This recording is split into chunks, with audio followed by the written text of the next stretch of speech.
उसकी बहू मनीषा सास को देखना नहीं चाहती, ना तो ठीक से खाना देती, ना पहनने को कपड़े।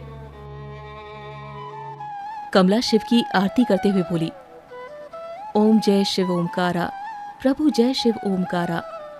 आरती खत्म होने के बाद कमला राणा से बोली, बेटे तुम काम पे जा रहे हो, ये लो प्रसाद ले लो, शिव जी की कृपा तुम्हारे ऊपर बनी रहे।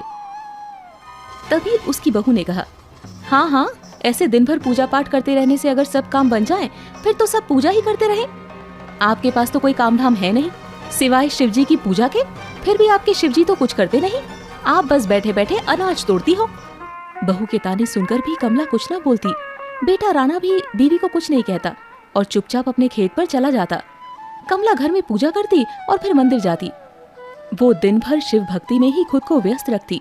इधर मनीषा खुद तो बड़े अच्छे अच्छे भोजन बनाकर खाती, लेकिन सास को रूखा सूखा खिलाती, जिससे कमला दिन प्रतिदिन कमजोर होती जा रही थी। मनीषा कमला से बोली, माँ जी खाली पूजा ही करेंगी, कभी कभार थोड़ा बहुत घर के काम भी कर लिया कीजिए।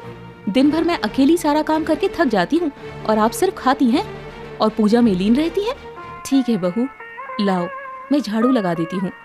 हाँ हाँ, सिर्फ झाड़ू ही लगाने से नहीं होगा, थोड़े बहुत बर्तन हैं, उसे भी जरा धो देना। ठीक है बहू।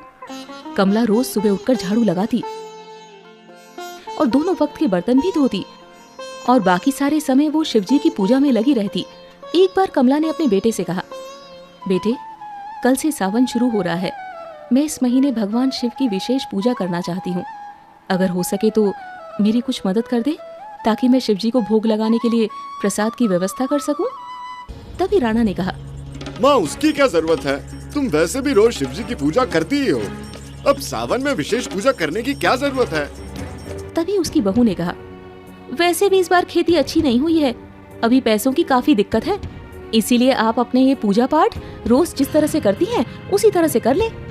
कमला कुछ नहीं बोल पाती और वो चुपचाप वहाँ से बाहर चली जाती है। अब मनीषा को अपनी सास और भी ज्यादा बोझ लगने लगी थी। इधर भगवान शिव अपने ध्यान में लीन थे कि तभी माता पार्वती ने उनसे कहा, प्रभु कमला आपकी अनन्य भक्त है, वो इतनी तकलीफ में है, आप उसके लिए क्यों कुछ नहीं करते, मुझसे अब और उसका दुख देखा नहीं जाता।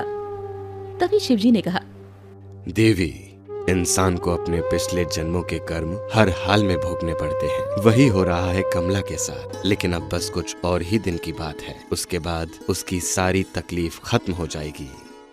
इधर मनीषा अपने पति राणा से कहती है, सुनो जी 2 दिन बाद मेरे भाई की शादी है, मैंने सारी खरीदारी कर ली है, आपके लिए